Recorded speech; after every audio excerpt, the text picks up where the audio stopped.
आप सभी का स्वागत है हमारी नई वीडियो में। तो अभी तक हमने जो पढ़ा है वो आपको दोबारा से बता दिया जाता हूँ। लास्ट वीडियो में क्या हुआ था, लास्ट वीडियो में हमने ये कुछ करा था जो कि प्रोनाउंस में हमने जाना था नॉर्मेटिव, ऑब्जेक्टिव और पॉसेसिव। प्रोनाउंस क्या क्या होते हैं, जैसे आई, मी, माई, माइन, यो, ये सारा आपने पढ़ा होगा। फिर आगे हमने प्रेजेंट सिंपल के बारे में पढ़ा था। प्रेजेंट सिंपल में जो कि इज़, एम, आर आता है, ये सारी हेल्पिंग वर्ब्स होती हैं। इज़ है बोलते हैं, आर को हो, ये एम हूँ, और इनका प्रयोग बताया था। इसका प्रयोग इन सब के साथ होता है, आर का प्रयोग इन सब के साथ, और एम सिर्फ आई के साथ प्रयोग होता है। और इसमें मैंने आगे आपको एक रूल पढ़ाया था जो कि है हमारा अफर्मेटिव रूल, जिसको आप सकारात्मक भी बोलते हो। ये एग्जाम्पल था एक, जिसमें लिखा है वह एक स्त्री है। इसकी इंग्लिश बनाई थी हमने इसकी सहायता से, subject plus helping verbs plus object, जो कि यहाँ गलत हो गया था तो मैंने इसको यहाँ पे लिखवाया था subject plus helping verb plus object. माफ़ी चाहूँगा अगर बाहर से आवाज़ आ रही हो कुछ, तो आप लीड लगा के सुनिएगा। तो इसमें मैंने subject plus helping verb plus object के रूल से करवाया था इसे। तो सब्जेक्ट यहाँ पे वो बंदा होता है जो कि मैंने लिखा है, जो मेन मुख्य, जो एक वाक्य में मेन बंदा होता है उसी को हम सब्जेक्ट बोलते हैं। इनमें अगर मेन बंदे की बात करूँ तो वह है, वह कौन है, एक स्त्री है। तो मेन जो है वह कौन है, लड़की है, तो लड़की के लिए सी के साथ इज़ लगता है, जो हमने पिछले पढ़ा था। और एक के लिए अ, और वुमेन स्त्री का है, ठीक है। तो वर्ड मीनिंग आना ज़रूरी होता है। आगे हमने यहाँ पे कुछ वाक्य दिए थे आपको लिखने के लिए, जिसमें से वह होनहार बालक है। इसके आपने, मैं आशा करता हूँ आपने सभी ने बना ली होगी इंग्लिश, और अगर नहीं बनाई तो मैं इधर बना के दे चुका हूँ, आप इसमें से मैच कर लीजिएगा कुछ नई वर्ड मीनिंग से। अगर आप याद करेंगे तो ये आपके लिए फ़ायदेमंद होगा। तो पहला है वह होनहार बालक है, he is a promising boy, he is a promising boy. होनहार को प्रोमिसिंग कहते हैं। वह गूंगा और बहरा है, he is dumb and deaf, ठीक है। आगे राम एक सैनिक है, राम इज़ अ सोल्जर। वह बालक प्यासा है, वह बालक जब दूर के लिए इशारा कर रहे हैं तो दैट बॉय इज़ थर्स्टी। उनके पिताजी बीमार है, तो उनके पिताजी के लिए हमने लगाया है हिज फादर। उनके पिताजी, हिज फादर इज़ इल मतलब बीमार होता है, ठीक है। आज हम पढ़ेंगे नेगेटिव सेंटेंस के बारे में। नेगेटिव जिसको हम नकारात्मक बोलते हैं, तो इसका फॉर्मेशन बिल्कुल सिंपल है। जैसे पहले था सब्जेक्ट प्लस हेल्पिंग वर्ब आएगी, जो कि हमारी है इज़, एम, आर, प्लस में नॉट, और लास्ट में आपका रहेगा ऑब्जेक्ट। ये आपका फॉर्मेशन रहेगा। कुछ इस प्रकार से सेंटेंस बनेंगे। तो मैं आज थोड़ा सा वर्ड आपको बता देता हूँ। जैसे एग्जांपल के तौर पे है, मैं गणित में कमज़ोर नहीं हूँ, ठीक है। तो ये वाक्य में आप समझ पा रहे होंगे, मैं गणित में कमज़ोर नहीं हूँ। तो सबसे पहले आपको रूल के साथ चलना है, तो सब्जेक्ट देखना पड़ेगा। सब्जेक्ट कौन है, मेन कौन है इसमें। अब इसमें मेन देखोगे तो ये है मेन कौन है, मैं। तो मैं क्या हो जाएगा, आई। फिर आपको देखना पड़ेगा आई के साथ क्या लगता है। तो आई के साथ मैंने लास्ट टाइम पढ़ाया था, तो आई के साथ यहाँ पे लगता है सिर्फ एम, आई के साथ सिर्फ एम लगता है, ठीक है। तो आई के साथ एम लगता है, यहाँ पे मैंने पढ़ाया था, अगर आपने ध्यान दिया होगा तो। नहीं तो अगर आप नहीं पढ़ते तो देखिए, अब मैं भी कुछ नहीं कर सकता और कोई भी कुछ नहीं कर सकता, ये पढ़ना पड़ेगा आपको। आई एम, ठीक है। आगे क्या है, नोट। हेल्पिंग वर्ब के बाद क्या लग रहा है, नोट, तो नोट लगाना पड़ेगा। तो आई एम नोट, ठीक है। गणित में कमज़ोर, लास्ट में क्या बचता, ऑब्जेक्ट। गणित में कमज़ोर, तो I am not weak in mathematics. बहुत ही सिंपल फॉर्मेशन था, ठीक है। काफ़ी आसान है, आप भी कर लीजिएगा। आगे अगर मैं देना चाहूँ तो इसमें से और भी निकलेंगे, तो बना लेना अगर आसान रहेगा। तो यहाँ पे लिखा है, मैं समय का पाबंद नहीं हूँ।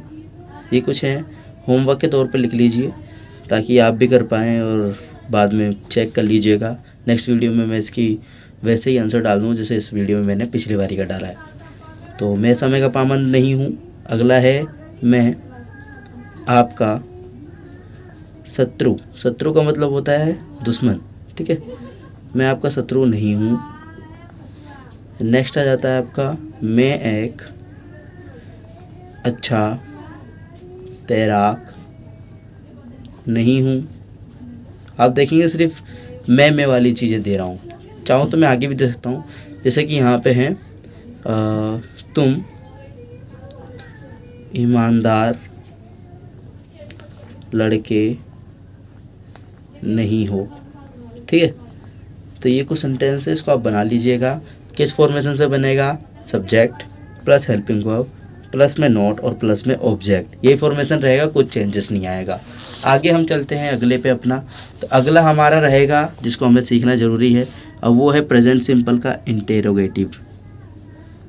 प्रेजेंट सिंपल का इंटेरोगेटिव, देखिए इंटेरोगेटिव में ही समझ में आ रहा है, ये है प्रश्नवाचक। ठीक है, ज़्यादा मुश्किल नहीं है, आसानी है। प्रश्नवाचक मतलब इसमें आप समझ पा रहे हैं, प्रश्न पूछा जाएगा, मतलब कि सवाल। ठीक है, इसमें पूरे सेंटेंस में क्या पूछा जाता है? सवाल पूछे जाते हैं। अब सवाल किस तरीके से हो सकते हैं? किसी भी तरीके से सवाल हो सकते हैं। लेकिन एक चीज़ याद रखिएगा, जब भी सवाल पूछेंगे तो इसका फॉर्मेशन शुरू से स्टार्ट होगा। जैसे अगर सवाल पूछेगा तो इसमें मेनली हम क्या से सवाल पूछते हैं, और जो ये क्या है जिसको आप इंग्लिश में व्हाट कहते हैं, लेकिन इसमें जब हम सेंटेंस बनाएंगे तो इसमें व्हाट इस्तेमाल नहीं करेंगे जब ये तक ये बीच में ना आए, ये शुरुआत में लगेगा। क्या कहाँ लगेगा? शुरुआत में। ठीक है, ये शुरुआत में लगेगा। एग्जाम्पल के तौर पे अगर मैं बात करूँ तो यहाँ लिखा है क्या मैं तुम्हारा मित्र हूँ। ठीक है, और लास्ट में क्वेश्चन मार्क लगाना ज़रूरी है। इसका फॉर्मेशन के लिए मैं इसका पहले रूल लिखवा देता हूँ, उससे आसानी हो जाएगी। तो पहले इसमें लगता है हमेशा हेल्पिंग वर्ब, फिर आपकी आएगी सब्जेक्ट, इसमें कोई वर्ब नहीं होती है सिंपल टेंस में, तो वर्ब नहीं आएगी, फिर आएगा ऑब्जेक्ट और फिर आएगा लास्ट में क्वेश्चन मार्क। यह आपका होगा फॉर्मेशन का रूल, जो कि है इंटेरोगेटिव का रूल। ठीक है, रूल ऑफ इंटेरोगेटिव सेंटेंस बनाने के लिए। तो पहला देखना हेल्पिंग वर्ब। अब हेल्पिंग वर्ब पता लगाने से पहले आपको क्या, अगर आपको हेल्पिंग वर्ब लिखनी है तो उससे पहले आपको पता होना चाहिए सब्जेक्ट क्या है। अगर इसका सब्जेक्ट देखें तो इसका सब्जेक्ट क्या है? मैं के साथ क्या लगता है? आई। ठीक है, ये हमारा हो गया सब्जेक्ट, तो हमने सब्जेक्ट पहले चुन लिया। अब आई के साथ क्या लगता है? एम, तो एम हम यहाँ पे लिखेंगे। हमेशा इंग्लिश का पहला लेटर क्या होता है? बड़ा होता है, तो हमको भी ध्यान रखना चाहिए, बड़ा लेटर लिखो। एम आई तुम्हारा मित्र, क्या मैं तुम्हारा मित्र हूँ? एम आई तुम्हारा का होता है इंग्लिश योर। ठीक है, और मित्र को आप बोलते हैं friend. Am I your friend, और लास्ट में आपका लगाना है क्वेश्चन मार्क, जो कि यहाँ पे भी मेंशन है, क्वेश्चन मार्क लगाना जरूरी है। तो ये बन गया एम आई योर फ्रेंड। इस तरीके से आप क्या बनाएंगे? इंटेरोगेटिव का सेंटेंस बनाएंगे। इसके लिए भी मैं 2-4 आपको सेंटेंसेस दे देता हूँ, जिससे कि आप इसकी प्रैक्टिस करिएगा।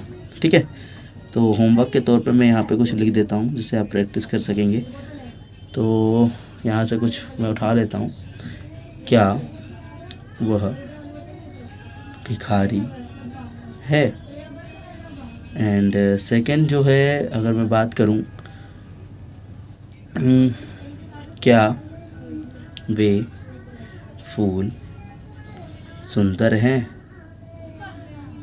ठीक है, सारी चीज़ें वही हैं जो मैंने अभी तक पढ़ाई है, आपको इसको बनाना पड़ेगा। आसान है, ज़्यादा मुश्किल नहीं। कोई भी डाउट हो आप लिख दीजिएगा कमेंट सेक्शन में, मैं जल्द से जल्द उसको सुलझाने की कोशिश करूँगा। आगे है आपका, क्या तुम सिपाही हो? And the last one is, क्या वे धनवान हैं?